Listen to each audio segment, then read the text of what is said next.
Bienvenue dans Boost Up, le podcast des entrepreneurs des industries créatives. Ici, on part à la rencontre de créatifs, mais surtout de leur esprit d'entrepreneur. Et si certains butent sur des obstacles sans cesse, d'autres ont un parcours exemplaire. Ça ne veut pas dire que c'est un long fleuve tranquille, mais il semblerait qu'ils aient une bonne étoile. Ou bien qu'ils aient posé les bons choix. C'est ce que je vais essayer de comprendre avec l'exemple presque trop parfait de Levita.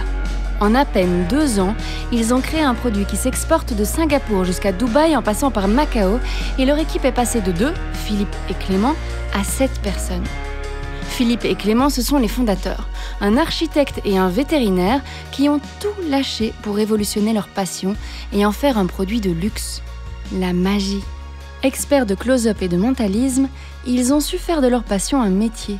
Mais comment y sont-ils arrivés ? En tout cas, ils ont commencé par une société qui s'appelle In The Air. J'ai une passion qui est la magie depuis que j'ai 12 ans maintenant, ça fait quelques temps. Et en 2012, j'ai créé avec mon pote Philippe Bougard une entreprise de magie promotionnelle où l'idée était d'utiliser l'impact de la magie pour communiquer auprès des entreprises.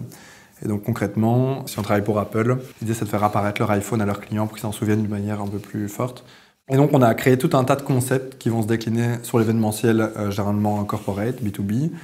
Ça peut être de la magie vraiment dans les mains, sous les yeux, des gens qui boivent un verre durant un cocktail ou un repas, d'un dîner d'affaires ou d'une présentation d'un produit ou d'une remise d'award ou autre. Et on va personnaliser en amont nos effets pour que vraiment ils entendent parler du produit d'une manière un peu différente. Donc ça, c'est ce qu'on fait depuis 2012 avec In The Air. Assez rapidement, on s'est positionné en tant qu'entreprise numéro 1 de magie en Belgique et on a fait travailler d'autres magiciens avec nous. On ne voulait pas se vendre en tant que Clément ou Philippe, mais plutôt en tant qu'entreprise. Quand on est aussi créatif, ce ne sont pas les idées qui manquent. Et une nouvelle idée va germer dans la tête de ce duo de choc. Une idée innovante qui n'existe nulle part ailleurs et qui a un potentiel qu'ils ne réalisent même pas encore. Donc Levita, la baseline, c'est l'automatisation de tours de magie. Comment faire vivre une expérience du public sans qu'un magicien soit présent. C'est tout notre travail, c'est arriver à cibler toutes les étapes qu'on doit automatiser. Le premier produit, ça s'appelle Gravity Window. Ça permet de mettre en lévitation des objets dans des vitrines commerciales, donc soit des produits ou soit des œuvres d'art.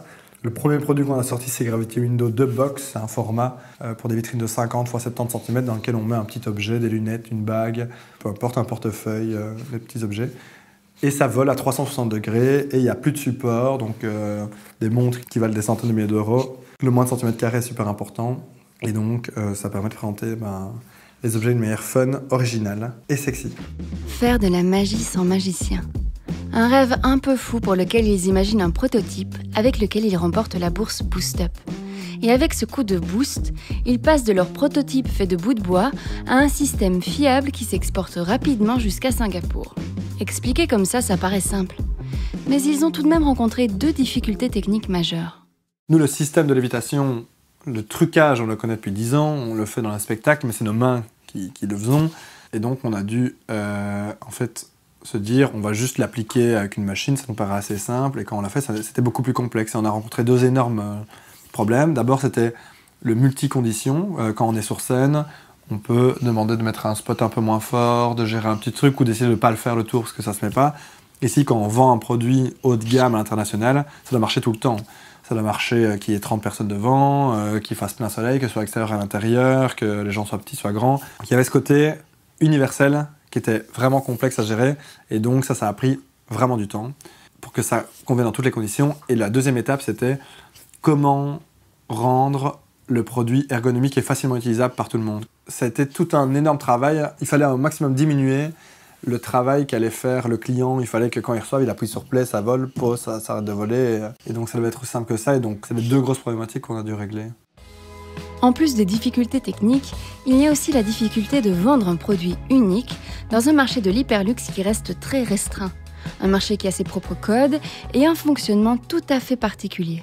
Si on peut parler de l'horlogerie, c'est des microcosmes où tout le monde se connaît, où tout doit être extrêmement transparent, où chacun veut être très différent du voisin, ce qui veut dire que le fait d'avoir fait voler des objets pour une marque de montre ne nous avantage pas du tout en fait pour aller voir les autres marques de montre parce que ça a déjà été fait, même 10 fois. Tout d'un coup, ça fait ceux qui recopient le voisin. Il y a un ego gigantesque avec lequel il faut jongler quand on va voir les clients pour qu'ils se sentent uniques. Et donc, du coup, de là découle une stratégie marketing qui est d'avoir un produit qui est le plus sur mesure possible. Donc, même si notre premier produit, c'est de la lévitation, on va donner la liberté aux gens de changer tout le storytelling qui est autour. Levita a créé sa propre niche. Mais quand on fait du business, un point principal pour développer son activité, c'est notamment de connaître sa concurrence. Et la concurrence de Levita n'est pas celle que vous croyez. La menace pour ces magiciens liégeois qui s'exportent, c'est ceux qui créent des belles vitrines. Pour donner le change et se différencier, ils misent tout sur le storytelling. Pour une marque de montres avec qui on travaille, leur montre fait juste voler.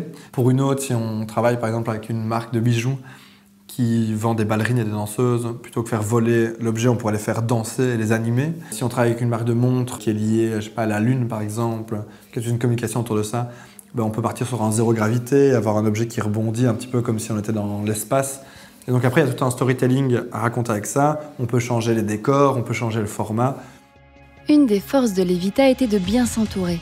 Ils ont décidé de collaborer avec des gars qui ont la bouteille, comme ils disent. Des investisseurs pleins d'expérience et de bons conseils, en la personne de Vincent Pissard et de Luc Pire. Et ces investisseurs, justement, ces experts, ils ne pourraient pas nous expliquer ce qui fait la recette du succès de Levita ? C'est Luc Pire, cofondateur du Venture Lab, qui s'y colle. C'est un projet qui sort de 15 ans de pratique de la magie. Deuxième chose, ils ont appris pendant leurs études universitaires une rigueur qui fait que quand ils ont dû développer ce projet à haute valeur technologique, ils ont eu de la rigueur. Et troisième chose, honnêtement, il y a le coaching du Venture Lab, parce qu'on les a connectés à des gens qui ont commencé à les entourer. Je prends un exemple très simple. Quand il fallait faire un cahier des charges pour un sous-traitant, ils se sont fait aider par Wallonie Design. Ils ont eu la bourse de 40 000 € Boost Up. Donc, et la Boost Up, elle ne tombe pas du ciel, elle tombe aussi d'un réseau et de bons conseils. Et donc, c'est l'addition. D'abord, ils travaillent comme des malades. Ça n'existe pas un projet sans travailler comme un malade. Deux, rigueur. Ils ont le why, ils ont la motivation, et ils restent des magiciens. Ils ont envie de continuer à créer, eux, et à faire des spectacles. Et ils ont bien raison, parce que c'est aussi leur vraie valeur ajoutée dans Levita. Alors, est-ce que ça va marcher ? On n'en sait rien. J'en reviens en fait de savoir décider. Il faut décider tout le temps quand on entreprend. Et prendre des risques, donc de choix. Si tu ne décides pas, tu meurs. Beaucoup de rigueur, un binôme, une capacité à s'entourer, une passion débordante et l'incontournable et incontrôlable. Être au bon endroit, au bon moment, avec la bonne idée, voilà peut-être la recette de leur succès.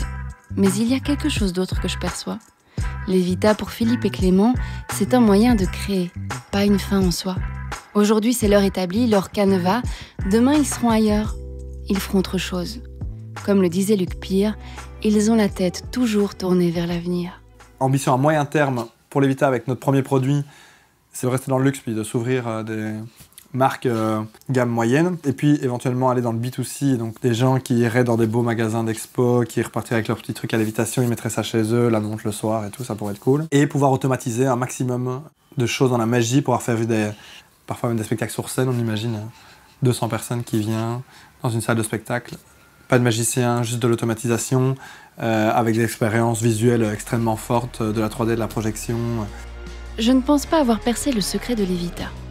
Simplement parce qu'il n'y en a pas. C'est un mélange subtil de paramètres qu'on ne contrôle jamais à 100%. Il n'y a pas de recette toute faite en entrepreneuriat. Il y a certes quelques ingrédients de base, mais tout le monde ne peut pas devenir un chef étoilé, je suppose. Ce que je retiendrai en tout cas, c'est la passion, l'énergie et la faculté de rebondir. Vous venez d'écouter Boost Up, le podcast des entrepreneurs des industries créatives. Sur une idée originale de Wallonie Design et Start Invest, produit et réalisé par le studio Les Visions, avec le soutien de la Wallonie. Retrouvez l'intégralité de ce programme sur vos applications podcast et sur les réseaux de Wallonie Design et Start Invest.